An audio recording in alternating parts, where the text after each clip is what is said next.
What up, guys? The Bench Buddies are back with my NFL Week 16 Power Rankings video. Before I get into it, hit that subscribe button down below to be entered into our giveaway at 500 subscribers. 32 are the Panthers, getting their first win since Week 8. They're still here, bottom of the barrel. Didn't score a touchdown, 3 field goals to win this ugly, rainy game against the Falcons. And let's see if they can put it together here, get back-to-back wins against the Packers. 31 are the Commanders, and they've now lost 5 straight after the loss to the Rams, 7 of their last 8. Ron Rivera could possibly be on the hot seat after this year. Sam Howell got benched for Jacoby Brissett, who came in and honestly played pretty well there in the second half. Terry McLaurin had a great game as well, but this team, this is probably their best game to win if they want to win another one this year. And then after this week, they get San Francisco and Dallas, who more than likely are going to blow them out. 30 are the Patriots. Had a good, strong start, leading 10-7, but after that, didn't do much. Zappy played all right, nothing crazy. But I don't think this team, it's going to come down to the last week of the season because I don't think this team is probably going to win a game because the Jets game is probably going to be the biggest coin flip for them. And Belichick could be on his way out after this year. The Chargers finally fired Brandon Staley, and it was long overdue after the playoff collapse last year, and now this huge loss. It kind of writing was on the wall here. So they're looking to go in a new direction heading into this offseason. Cardinals fall back a spot after their loss to the 49ers. Honestly, they played pretty well, better than I thought they would. It's just they just didn't have the talent that the Niners do. But they face Chicago, Philly, and Seattle, and I think those Philly and Seattle games could be tough tests for those teams just because the Cardinals are playing some decent football right now. Giants fall back one as well after their loss to the Saints, and if they would have won this game, they'd be only one game out of the playoffs, but that's not the case.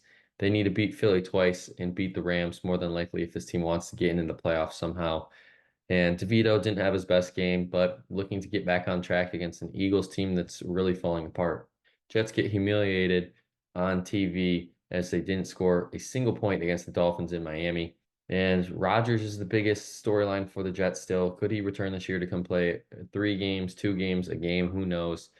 But at this point, this season's already lost. They are already eliminated from the playoffs and looking forward to next year. Steelers take a huge step back after their loss to the Colts. Mitch Trubisky is now not the starter. It's going to be Mason Rudolph if Pickett can't go this week against the Bengals. And they got to figure it out quickly because Tomlin, he's never had a losing season. And the Steelers team is quickly fading out of the playoff race. The Raiders move up 5 spots after a pounding on Thursday Night Football, destroying the Chargers. And they led 42-0 at halftime, and it was a good showing for them after losing 3-0 a few days before. O'Connell played well. Trey Tucker had his career game, and they're going to carry that momentum into Kansas City in a very tough division bet game. 23 are the Bears, and they're moving up one here because I'm giving them credit where credit is due. They played well in this game against the Browns, just Flacco outplayed them in the end, and they were about a few inches away from winning that game on that Hail Mary. But when you give up 13 straight in the fourth, you don't deserve to win games. And this week, they're looking to get right against the tough Cardinals team. Titans are also moving up one with their tough loss in OT. And the offense didn't play well. Levis got hurt, and he's more than likely out for this game in Seattle. So it could be Willis or Tannehill. And who knows which way the Titans are going to go, but they're looking forward to next year as an interesting offseason looms because who knows what Derrick Henry's going to do and if Vrabel's still going to be around. 21 are the Falcons. And, I don't know what to say here. You lose to the Panthers, didn't let them even score a touchdown. Not much to be said. And that means Desmond Ridder got benched. So it's Taylor Heinicke season yet again against the Colts. 20 are my Packers, and it was a disappointing loss. Now it's 2 in a row as defense yet again gets gashed against Baker. Perfect passing rating for him. But they do have an easy schedule left, and I can see this team going 9-8 and possibly squeaking into a playoffs. The chance of that happening, I don't know. I'll have to get back to you after this week against the Panthers because if they can win against the Panthers, get to 7-8, a few losses happen in their favor, they're right there. 19 are the Seahawks, and they're moving up here after their win last night against the Eagles on Monday Night Football. And I don't want people to overreact here. Yeah, they beat the Eagles at home on a game-winning touchdown drive, but it wasn't a dominant performance. They're still 2-5 in their last 7 games now after this win, and they're the 8th seed right now. They're the first team out of the playoffs. So they got to have some good performances here down the stretch as they look to get Geno back this week against the Titans. 18 are the Vikings. Tough overtime loss to the Bengals on the road, but that's what you get when you give up 21 points in the fourth quarter, blowing a 14-point lead. And it looks like Nick Mullins is still going to be the starter this week. And if they had Kirk Cousins, I don't see this team having more than 4 losses at this point in the season because some of these losses have just been tough luck. But they have Detroit twice and Green Bay once. And if they can win 2 of those 3, I think you're looking at a playoff team. But if they lose out, obviously they're not making the playoffs. 17 are the Saints. They get the win over the Giants to stay in the playoff hunt in the NFC South race. They face the Rams, Tampa, and Atlanta, and that game against Tampa could decide if this team is going to the playoffs. Those Bucks come in at 16 after now leading the NFC South still due to a tiebreaker with New Orleans. And like I said, the game against New Orleans in Week 17 probably is going to decide the season here for the Bucks. But if Baker can play how he did in at least half of that performance, they have a very easy schedule because the Jaguars are struggling right now. Saints, big divisional game, and then the Panthers, could ruin their season, but it's the Panthers, let's be honest. 15 are the Broncos, and they just did not show up in Detroit on Saturday. They had a 5-game winning streak, getting them back to 500. Now they're 1-2, falling back to 500, and it's not looking promising, but their schedule is. They face the Patriots, Chargers, and the Raiders to end the season. Nobody above 500, and it's all laid out in front of them if this team wants to make the playoffs. 14 are the Rams, and this is an interesting team that I can see squeaking into the playoffs. They got to win this week and next week if they really want to have a chance because that game against San Francisco is going to mean a lot for both of those teams, and it's just a game I don't see the Rams winning. But when they have Kyren Williams play how he plays and Stafford being able to sling it around and hit his guys, it's a tough offense to stop, and I think the Saints are going to have problems this week. Jaguars fall out of the top 10 after their third straight loss to the Ravens. They're 2-4 out of the bye week. Trevor Lawrence had a concussion and probably going to be out for this week. And then if you watch that game against the Ravens, there were 6 plays where it just didn't go their way in Jacksonville. 2 missed field goals, the first half blunder, 2 fumbles, end of the game, didn't get the 4th down, and it just all adds up in the end, and they had their opportunities. They just couldn't find a way to get it done. Colts move up here after their win against the Steelers.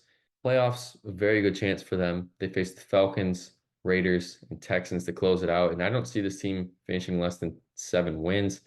And that, to me, is a playoff team, and the Colts with Minshew have looked great, and they might bring it back here even to back up Richardson. And, it's Richardson's job to lose at this point because he was playing well early in the season. But Minshew, you couldn't ask more from a backup. 11 are the Browns, and they're moving up 2 spots here after Flacco dominates yet again. And I get he had 3 interceptions, but he still found a way to win this game, and that's what veteran quarterbacks do. They do have a tough few games here with Houston, the Jets, and Cincy, and they do have the advantage. They have 1 more win than all the other teams in the playoffs in the wild card right now at 9-5. So they do possibly have a chance to clinch the playoffs heading into week 18. But with these Browns, this game this week is probably going to decide where they're going to stack up in the AFC. Starting my top 10, I have those Texans. And, this game was all about the field goal kicker, Ka'imi Fairbairn. He was awesome in this one, 4 for 4 on field goals, the game-winning field goal, scored 13 of the 19 points for the team. And in a game they didn't have CJ Stroud, he really came through clutch. And same with Devin Singletary, he played well, and they were big reasons why they won this game. The Browns jump into the top 10 as well with their overtime win over the Vikings. Jake Browning has been great now, 3-1 as a starter, and he's honestly off-brand Joe Burrow in my opinion. He's getting the ball out quick to his guys, not really having to do too much, just letting his guys go to work. And it's gonna be a tough defense this week against the Steelers on the road. And if he can win this one, he's all gonna convince me that the Bengals are gonna make the playoffs. 8 are the Eagles. They're falling out of the top 10 for the first time this year, top 5 first time this year after their loss to Seattle. They've lost 3 in a row, and 2 of those 3 losses haven't been close to Dallas and San Francisco. But the schedule makers favor them as they could go 13-4, close out the season. And I could see it happening. They face the Giants twice, and then the Cardinals mixed in there. And Hurts, as long as he can fix his turnover problems and the defense can limit teams, it's 20 points. I don't see how the Eagles don't go 13-4. Chiefs fall back a spot after their win to the Patriots. They did snap the two-game losing streak, so that was good for them. They lead the AFC West by 2 games over Denver. And the schedule, Raiders, Bengals, Chargers should win two of those three at least. And that means they're going to be the AFC West championship. If they can get at least one home game out of this, the Chiefs are tough to beat at home in the playoffs. And, Mahomes has never played a road game in the playoffs, and this might be that first year. Cowboys fall out of the top five as well with a very embarrassing loss to Buffalo in Buffalo. They're 7-0 this year at home, 3-4 on the road. And this game in Miami this week it's on the road, and that's cause for concern right now. And Dak, didn't play well in this one. Neither did pretty much the whole team. So they really need to turn this around quick. And they got lucky with the Eagles' loss, and they still hold the 2 seed in the NFC. 5 are those Bills, and the record doesn't speak at how well this team is playing right now after beating the Chiefs and the Cowboys 8-6. I still think this team could possibly finish 9-8. I think they're susceptible of an upset because these 2 games have been such cloud nine. The Chargers are going to give them all they've handled. Now they fired their coach, and those games, those games are a lot closer than people think after a coach firing. But Josh Allen didn't have to show out in this one. It was the James Cook show, and that's a big reason why the Cowboys got to win. 4 are the Dolphins, blank the Jets at home, and now they get their first team above 500 again that they could possibly win and get that one win against that teams above 500. They have a chance these last 3 weeks to do that, to possibly finish 3-3 against teams above 500 in Dallas, Baltimore, and Buffalo. It's going to come down to that last week in Buffalo. I think Dolphins, they're not going to pull away in the division until that week, and I think Buffalo's going to be right there in the thick of things. 3 are the Lions, and this team, after a commanding win, is jumping back into the top 3. And now they face Minnesota twice and the Cowboys in between. And that game against Dallas could decide who's going to be the 2 seed in the NFC at this rate. 2 are the Ravens, and the Ravens take care of business on the road. And it wasn't really them playing exceptionally well. The Jags made all those mistakes, and the Ravens did not. The only thing that hurt them, Keaton Mitchell, the running back, is now out for the year with a torn ACL. So they elevate Melvin Gordon up from the practice squad. So it'll be him, Justice Hill, and Gus Edwards commanding the backfield. And this game, Monday Night Football on Christmas, 49ers, Ravens, it's going to be one of possibly the Super Bowl preview and one of the games of the year, hopefully, in my opinion. And at one, of course, are the 49ers.